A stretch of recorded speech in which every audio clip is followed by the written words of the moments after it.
Hola, ¿qué tal? Mi nombre es Luz María Rosas Morales. Y bueno, yo les voy a hablar en este webinar sobre cómo vencer los bloqueos. ¿Saben ustedes qué es un bloqueo? Cuando algo no te deja hacer. Perfecto. ¿Qué más? Una negación. Una negación. Ignorar algo. Ignorar algo. El miedo. Un obstáculo en el camino. Un obstáculo en el camino. Muy bien. Pues déjenme les cuento que en nuestro cerebro tenemos una parte que es el lóbulo frontal. En el lóbulo frontal es donde nosotros encontramos las emociones, la personalidad, y es ahí donde se alojan los bloqueos. Entonces, cuando nos llega a suceder algo, por ejemplo, si estamos en un edificio alto, en un piso 20, y de pronto se atora el elevador, ¿qué sucede? ¿Qué sensaciones empezamos a tener? Inseguridad, miedo, horror. ¿Qué otra? No saber qué va a pasar. No sabes qué va a pasar. ¿Qué más? Incertidumbre. Y todas esas emociones que dijeron son ¿de qué tipo? Negativas. ¿Sí? Entonces nos paralizamos, ¿verdad? Y tratamos de accionar de alguna manera. ¿Qué se te ocurre que haríamos? Primero tocar el botón de emergencia. Tocar el botón de emergencia, ¿qué más? Llamar a algún servicio de emergencia. Exacto, algún servicio de emergencia.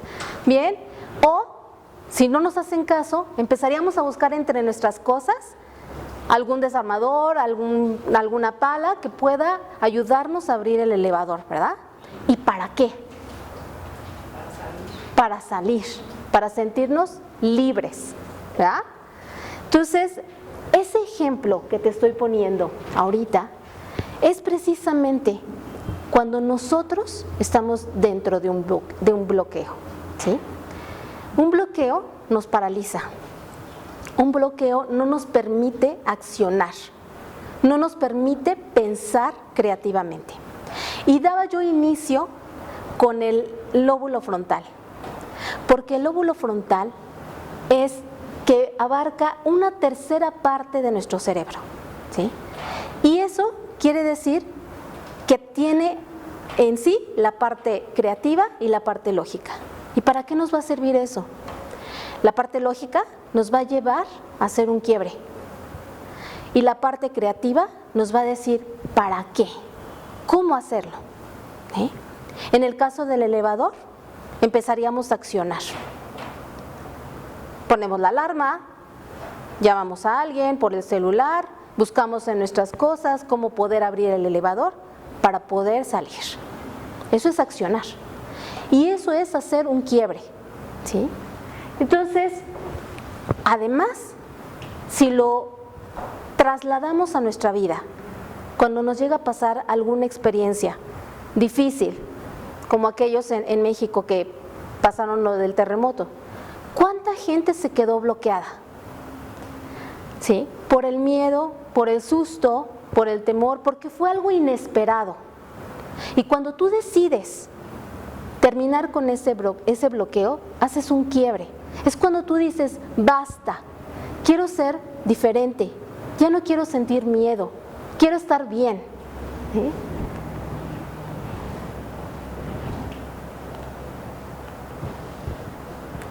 Si nosotros no hacemos ese quiebre, nos vamos a quedar en el ¿por qué me pasó a mí? ¿Sí?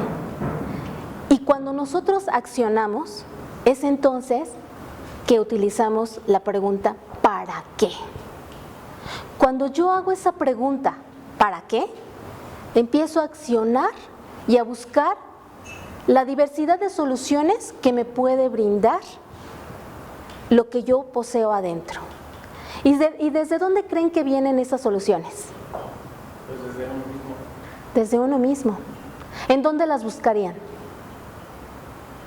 Pues en las experiencias, en el aprendizaje, situaciones parecidas. En los valores, en las experiencias, ¿sí? Pero muchas veces, ¿qué creen?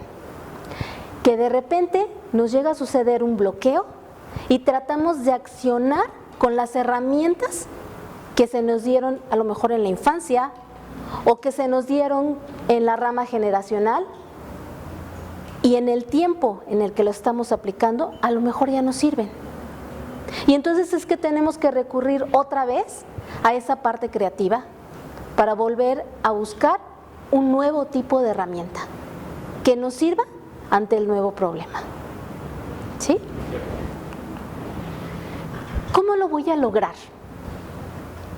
Yo siempre les recomiendo a las personas que me dicen, oye, no puedo salir de eso. Tuve un accidente, me quedé paralítico y no puedo sonreír. No quiero salir de mi cuarto, siempre estoy de malas y estoy en un bloqueo interno. Ya no sirvo, no puedo ayudar a mis padres, no puedo manejar, N cantidad de excusas para no poder salir de ello. La familia forma un elemento importante para poder destrabar los bloqueos, ¿sí? Pero ante la familia, el principal actor eres tú. Cuando yo decido y hago un quiebre, es porque voy a expandir. Estoy parado en un punto y desde ese punto yo me voy a trasladar a otro punto para generar un nuevo aprendizaje. En el caso de este chico que te digo, que me contó que había tenido un accidente, él decidió entrar a los Juegos Paralímpicos. Qué manera de expandir, ¿no?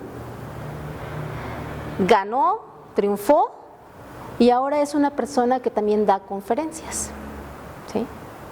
Entonces, de que podemos solucionar un bloqueo, lo podemos solucionar, ¿sí? Podemos expandir, podemos cambiar de observador. Cuando estamos inmersos en el problema, en el bloqueo, nosotros nos paralizamos. No somos responsables de nuestros actos. Echamos la culpa al otro. En tanto que si hacemos un quiebre, nos comprometemos, generamos soluciones que nos lleven a hacer un quiebre. ¿Y cómo lo vamos a ir haciendo?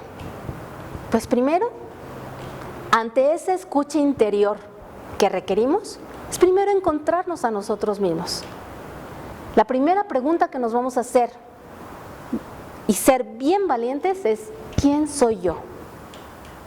Una vez que yo estoy recorriendo esa parte, reconociéndome con mis fortalezas, con mis debilidades, es que voy a poder recurrir a las herramientas adecuadas para vencer ese bloqueo, ¿sí? Una vez que hago eso, empiezo a buscar en qué cosas soy creativo, qué cosas son las que me gustan y las sumo la creatividad con aquello que me gusta, con aquello que me hace sentir feliz. Finalmente, la meta de quitar un bloqueo es ser feliz, ¿sí? ¿Qué más puedo hacer para quitar un bloqueo? Muchas veces también nos ayuda el hacer servicio, ¿sí? El ver al otro. ¿Para qué ver al otro? Porque de pronto, cuando vemos al otro, nuestros problemas de alguna manera se minimizan o de alguna manera nos sentimos mejor, más útiles, ¿sí? Hacemos un traslado hacia la ayuda para con el próximo, ¿sí? Y además de eso, nos vamos a conectar con una visión. Cuando nos conectamos con una visión, es porque volvemos a enfocar hacia otra meta, ¿sí? Con nuevas herramientas que nos hagan crecer, que nos hagan vibrar, y tomamos también una parte de pasión, ¿sí? Una parte de amor, una parte de fe. Desde mi punto de vista, las herramientas más fuertes que tiene el ser humano es la fe, el amor y la pasión. Si yo tengo esas tres, me van a evocar hacia la perseverancia. ¿Y ustedes creen que con esas herramientas no podríamos vencer un bloqueo? ¿Sí? Se va a transformar en una fortaleza que nos va a hacer vibrar y que va a impactar ¿a dónde? A ti mismo primero y después al entorno, ¿no? A quienes nos rodean, ¿sí? Y todo esto que te acabo de mencionar, ese proceso de averiguar quién eres, de localizar cuáles son tus creatividades, cuál es lo que te gusta, lo apasionado que eres, tomar las herramientas necesarias, es que entonces empiezas a generar un compromiso, ¿sí? Y ese compromiso es primero para contigo. Cuando tú asumes la responsabilidad de tus actos con sus consecuencias y te haces responsable y te conviertes en el observador, lo evalúas y a partir de ahí es que decides hacer un compromiso. ¿Cómo hacemos un compromiso? ¿Cómo haríamos un compromiso? ¿Qué se te ocurre para hacer un compromiso? Honestidad. Fijando metas. ¿Sí? Fijando metas. ¿Sí? Una vez que yo empiezo a fijar una meta, es exactamente cuando yo enfoco hacia la visión. ¿Sí? Entonces, no es sencillo vencer un bloqueo. No lo es un proceso. Se va dando acompañamiento. Nosotros aquí en LATAM es lo que hacemos. Principalmente acompañamos a los seres humanos a que logren quitar esos bloqueos y que puedan accionar para que puedan potenciar sus habilidades y sus conocimientos. ¿Sí? Muchas gracias.